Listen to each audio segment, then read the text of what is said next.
When I started making secret music, I had in my head that I would only make documentary films about older composers and their youthful pieces, their first pieces. I started making secret music about David Del Tredici with the same idea, that I would only focus on his early pieces, which in this case were the fantasy pieces for piano that he composed at age 22.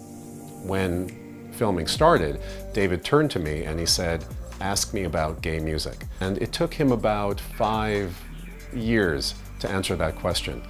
And this is when I realized that the project would be much larger than I had anticipated. I interviewed close to a dozen people of various orientations, gay and straight, and everyone had a different answer for what gay music might mean, ranging from it means nothing, it's a non-issue, all the way to these really fundamentally political answers about gay rights and about moving toward a future where this question is no longer important.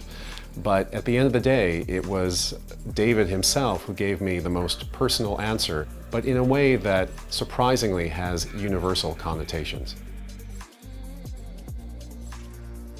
I had to learn how to negotiate the question of what gay music is, what gay art is, in a way that kept me as objective as possible. And I think that was one interesting thing to learn, right? Not to involve myself in any of my own ideas about what this is, and just let the people who I was interviewing speak for themselves, let David speak for himself, and also let the music that I was performing speak for itself.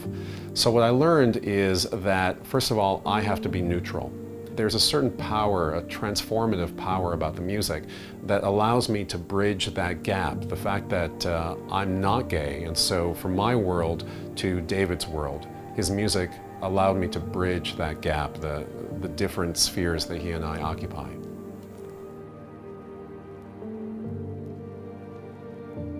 I'd like to have an audience that is simply open-minded, that understands that the concepts and questions revolving around sexual identity, around sexuality, around assigning those labels to an art are provocative, are edgy, are maybe even a little bit dangerous.